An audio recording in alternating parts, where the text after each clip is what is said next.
আজ যে খবরের দিকে নজর রয়েছে, আরজি কর মামলার রায়, রাজ্যের করা মামলার রায় হাইকোর্টে। নিম্ন আদালতের রায়কে চ্যালেঞ্জ করে এই মামলা হয়। আমরা জানি যে যাবজ্জীবনের বদলে ফাঁসির আবেদন করা হয় রাজ্যের তরফ থেকে। প্রতিনিধি অর্ণব এই মুহূর্তে আমাদের সঙ্গে রয়েছেন। অর্ণব, তাহলে আজই সেই দিন যেদিন রাজ্যের আবেদন গ্রহণ নাকি খারিজ, সেদিকেই নজর।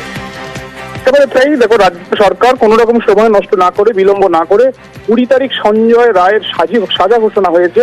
এখানে আমৃত্যু কারাবাসের সাজা দিয়েছে আলিপুর, এক্ষেত্রে শিয়ালদহ আদালত। সেই নির্দেশকে চ্যালেঞ্জ করে ঠিক তার পরের দিন 21 তারিখ সকাল 10:30 বিচারপতি বসাকের ডিভিশন বেঞ্চে দৃষ্টি আকর্ষণ করে এবং জরুরি ভিত্তিতে রাজ্যের গভর্নমেন্ট আপিল সেটা দায়ের করার অনুমতি দেওয়া হয়। সেই দিনই রাজ্য আপিল করে এবং রাজ্য চায় সঞ্জয়ের সর্বোচ্চ শাস্তি হোক, কারণ যে জঘন্যতম ঘটনা ঘটেছে সেটা বিরলতম ঘটনায় পড়ে। কারণ একটা প্রতিষ্ঠানের মধ্যে, হাসপাতালের মধ্যে কর্তব্যরত চিকিৎসককে যেভাবে রেপ এবং মার্ডার করা হয়েছে, এই ঘটনা বিরলতম আখ্যা দেওয়া যেত, যেটা শিয়ালদহ আদালত দেয়নি। তাই রাজ্যের এই আবেদন।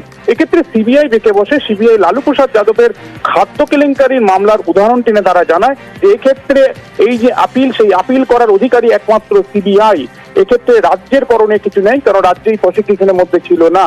যদিও দীর্ঘ সওয়াল জবাব হয়, সেক্ষেত্রে আজ বিচারপতি দেবাংশু বসাক যে রায় ঘোষণা করবেন, সেক্ষেত্রে রাজ্যের এই গভর্নমেন্ট আপিল এলাও হবে, অর্থাৎ সেটা অ্যাডমিট হবে কিনা সেটাই প্রাথমিকভাবে রায়ে জানাবে আদালত। এবং রাজ্যের আপিল যদি গ্রহণ হয়, সেক্ষেত্রে রাজ্য কেন ফাঁসি চাইছে সেই বিষয়ে শুনানি এগিয়ে যাবে। তবে এক্ষেত্রে রাজ্যের আবেদন যদি খারিজ হয়, সেক্ষেত্রে সিবিআইও কেন্দ্রীয় সরকার তরফে একটি গভর্নমেন্ট আপিল করেছে, সেই আবেদনটি অ্যাকসেপ্ট করে হয়তো সেটাও এগোতে পারে। কোনটা হয়তো রাজ্যের আবেদনটা গৃহীত হয় কিনা, যেহেতু একটা টেকনিক্যাল বিষয় রয়েছে, সেদিকে নজর থাকবে। অর্ণব, আমরা আরো একটি মামলার দিকে নজর রাখছি, সঙ্গে থাকো তুমি আমাদের। আজ আরজি কর দুর্নীতি মামলার শুনানি হাইকোর্টে। সন্দীপ ঘোষের আর্জির শুনানি আজ।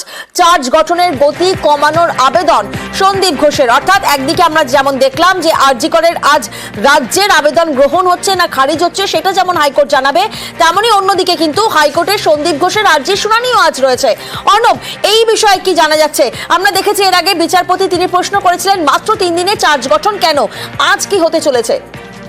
দেখো, বিচারপতি জয়মাল্য বাগচি ডিভিশন বেঞ্চে আপিল মামলা করেছে সন্দীপ ঘোষ, সুমন হাজরারা, এবং তাদের যুক্তি যে আরজি কর হাসপাতালের যে দুর্নীতির মামলা যেটা সিবিআই করছে, সেই দুর্নীতি মামলা তারা ইতিমধ্যে সিবিআই চার্জশিট দিয়েছে, কিন্তু চার্জ ফ্রেম হাইকোর্টের সিঙ্গেল বেঞ্চের নির্দেশ মেনে 7 দিনের মধ্যে করার কথা, তাড়াহুড়ো করছে। তারা ডিসচার্জ অ্যাপ্লিকেশন করার সময় পাচ্ছে না। প্রায় 20,000 পাতার নথি দিয়েছে, সেই নথিগুলি দেওয়া হয়েছে 1 ফেব্রুয়ারি তাদের। কাজে 3 দিনের মধ্যে সেই নথি পুনরুদ্ধার করে সেগুলিকে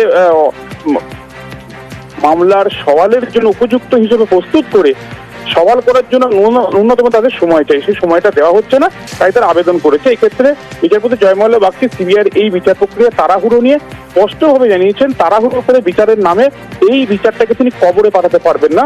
একেবারে ফ্রেজ ইউজ করে বলেছেন যে জাস্টিস হারিজ জাস্টিস বিল্ড। এবং এই বিষয়টি নিয়েই আজকে সন্দীপ ঘোষের কি বক্তব্য, সিবিআই তাদের কি যুক্তি, কেন তারা চার্জ ফ্রেম চেক করতে চাইছে, এই বিষয়ে শুনানি হওয়ার কথা রয়েছে 10:30 কিছু সময় পরে 28 নম্বর আদালত পক্ষে। এবং এক্ষেত্রে সময় পায় কিনা সন্দীপ ঘোষরা, সেটাই দেখার। ধন্যবাদ অর্ণব।